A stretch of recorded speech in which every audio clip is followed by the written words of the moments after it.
Hello, how are you? And welcome back to the channel. Today we're going to talk about Ed Gein and the sickening crimes he would go on to commit. But in order to get into that, we need to dive into the past of this deranged individual and see just how his life unraveled.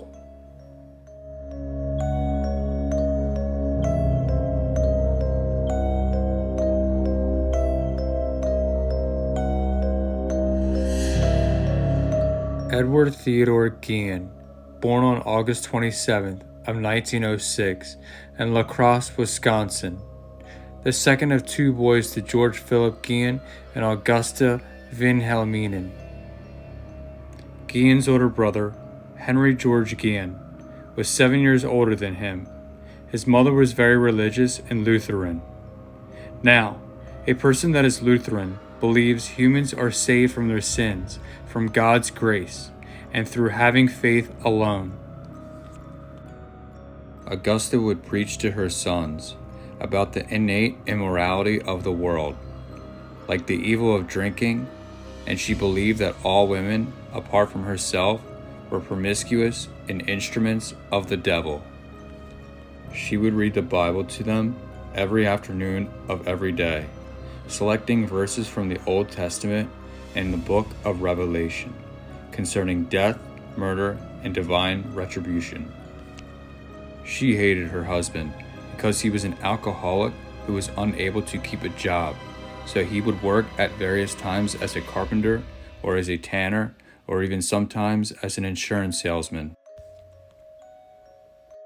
During his time in La Crosse, George owned a local grocery shop, but he would soon sell the business and leave the city with his family to live in isolation on a 155-acre farm in the town of Plainfield, Wisconsin, where the Gein family would permanently reside.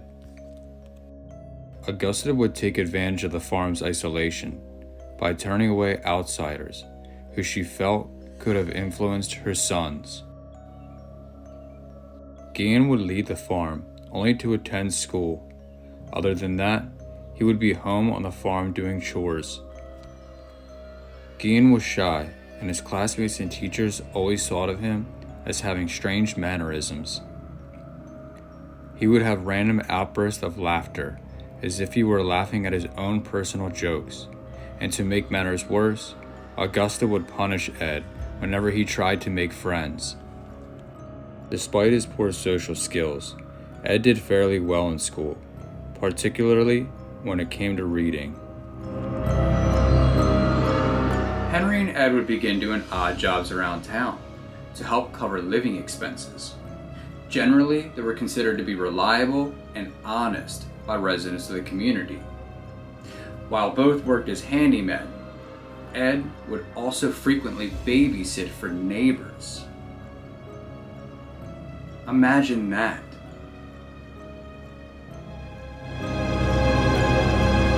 Ed enjoyed babysitting because to him, he could relate more easily to children than adults. Henry began dating a divorced mother of two and planned to move in with her, all the while worrying about his brother's attachment to their mother, who he often spoke ill of her to Ed, who would react with the response of feeling shocked and hurt. On May 16, 1944, Henry and Ed were burning away marsh vegetation on the property when the fire got out of control, drawing attention of the local fire department. By the end of the day, and the fire having been extinguished, and with the firefighters gone, Ed would report his brother missing. With lanterns and flashlights, a search party would take place for Henry, but not long after, they would find Henry dead, lying face down. Apparently, Henry had been dead for some time, and it appeared that the cause of death was heart failure, since he had no burns or injuries of any kind. It was reported by biographer Harold Schechter that Henry had bruises on his head. The police would dismiss the possibility of foul play, and the coroner would officially list asphyxiation as the cause of death. The authorities would accept the accident theory, and no official investigation would be conducted, so therefore, no autopsy was ever performed. In 1957, Ed would be questioned from state investigator Joe Womofsky about a woman named Bernice Worden. The investigator would also bring up questions about Henry's death. George W. Arndt, who studied the case, wrote, "In retrospect, it's possible and likely that Henry's death was the Cain and Abel aspect of this case." Gein and his mother would now be alone, and Augusta had a paralyzing stroke shortly after Henry's death, and Gein would devote himself into taking care of his mother. Sometime in 1945, Gein later recounted he and his mother visiting a man named Smith, who lived nearby to purchase straw. According to Gein, Augusta witnessed Smith beating a dog. A woman inside the Smith home would come outside and yell for him to stop, but Smith would beat the dog to death. Augusta was extremely distraught by the scene. However, what bothered her did not appear to be the brutality towards the dog, but rather the presence of the woman. Augusta would tell Ed that the woman was not married to Smith, so she felt she had no business in being there, and angrily called the woman Smith's harlot. Augusta would have a second stroke soon after, and her health would deteriorate rapidly. She would end up dying on December 1945, and this would absolutely devastate Ed, sending him on a downward spiral.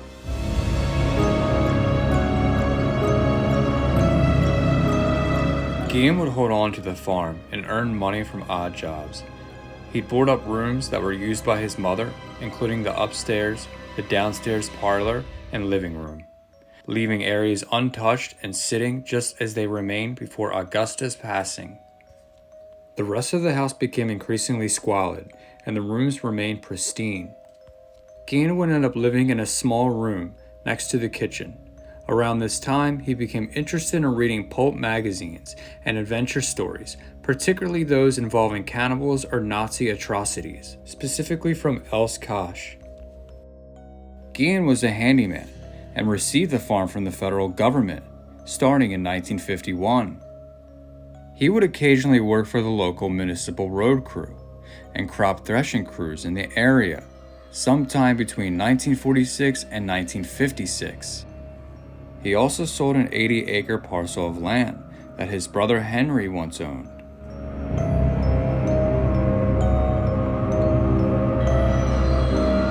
On the morning of November 16, 1957, a Plainfield hardware store owner by the name of Bernice Worden would disappear. A Plainfield resident would report that the hardware store's truck had been driven out from the rear of the building at around 9:30 a.m. The hardware store would see very few customers that day. It was believed to have very little service by residents in the area due to hunting season. Bernice Worden's son, Deputy Sheriff Frank Worden, would enter the store around 5 p.m. to find the cash register open and blood on the floor.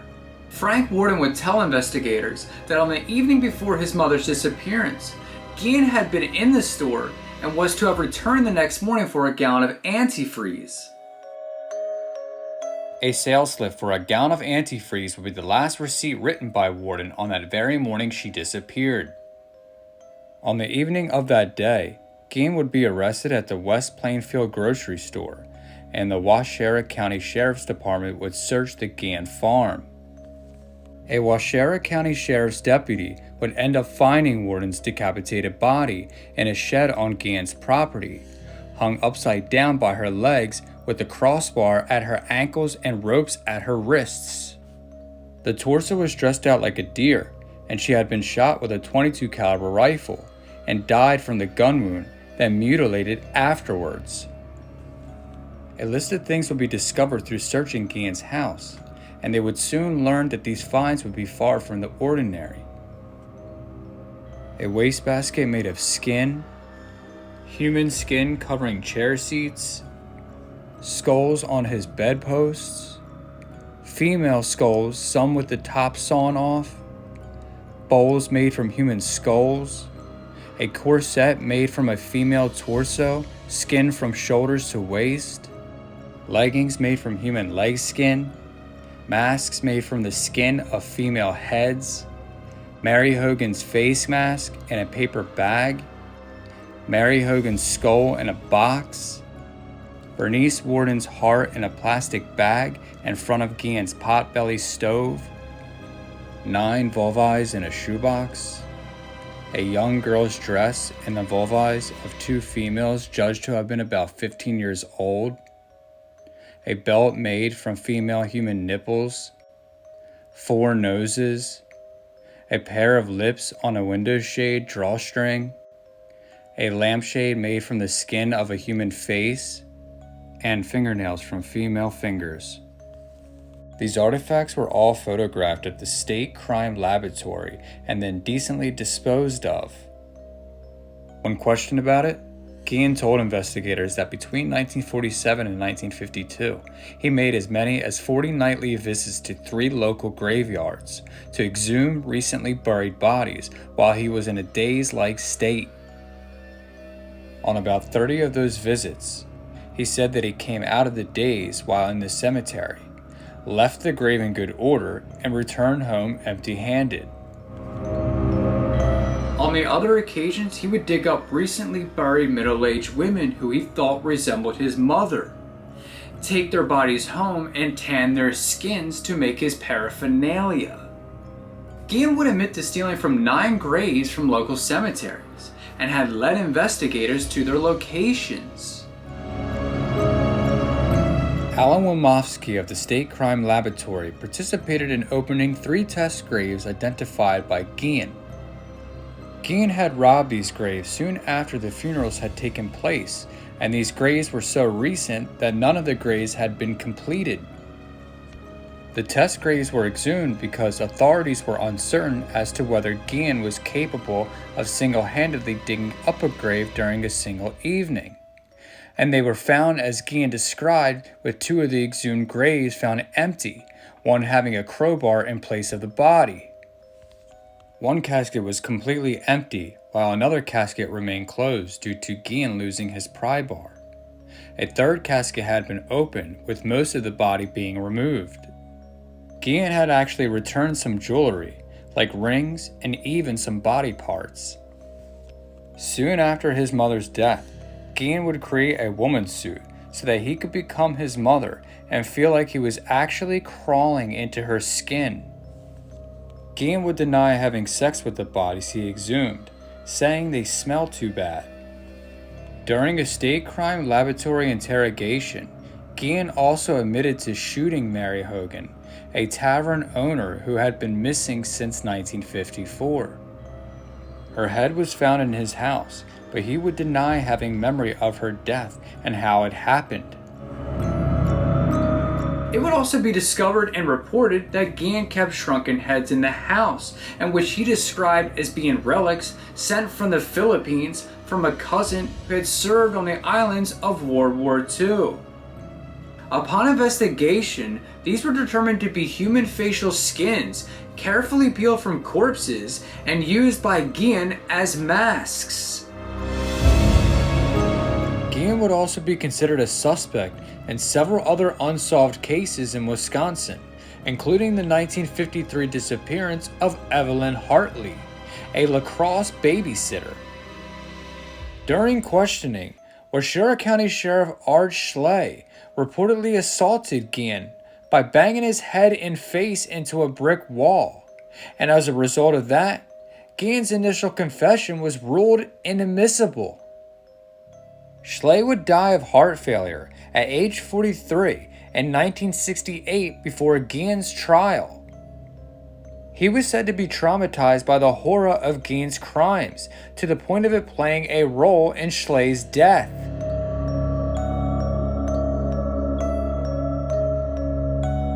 On November 21, 1957, Gein was charged with 1 count of first-degree murder in Waushara County Court, where he pleaded not guilty by reason of insanity. Gein was diagnosed with schizophrenia and found mentally incompetent to stand trial. He would be sent to the Central State Hospital for the criminally insane, and then later transferred to the Mendota State Hospital in Madison, Wisconsin. In 1968, doctors found Gein mentally able to participate in his defense, and the trial began on November the 7th, lasting 1 week.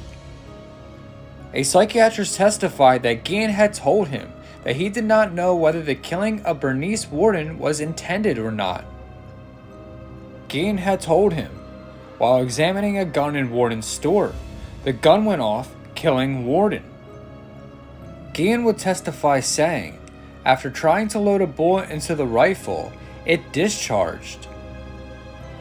He said he had not aimed the rifle at Worden and did not remember anything else that happened that morning. Gein's trial was held without a jury, and with Judge Robert H. Gomar presiding, Gein would be found guilty by Gomar on November 14th, and a second trial would deal with Gein's sanity. Gein would be ruled not guilty by reason of insanity, spending the rest of his life in a Central State Hospital. Gein would also admit to killing Mary Hogan. As for the farm and house, his possessions were auctioned on March 30th, 1958, after his house had been destroyed on March 20th by a fire that was suspected to be from arson. Gein's 1949 Ford sedan, which he used to haul the bodies of his victims, was sold through auction for $760. Edward Gein would die at Mendota Mental Health Institute due to respiratory failure, second to lung cancer, on July 26, 1984, at the age of 77. Once his headstone was at the gravesite, people would chip pieces off his gravestone as a souvenir. The gravesite is now unmarked but not unknown. Gein sits in between his parents and brother in the Plainfield Cemetery.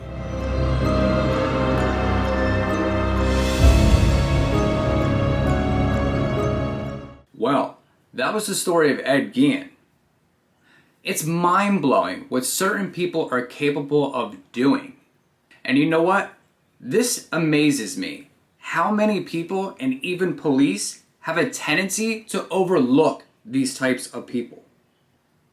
Well, that's going to do it here, and I will see you on the next one.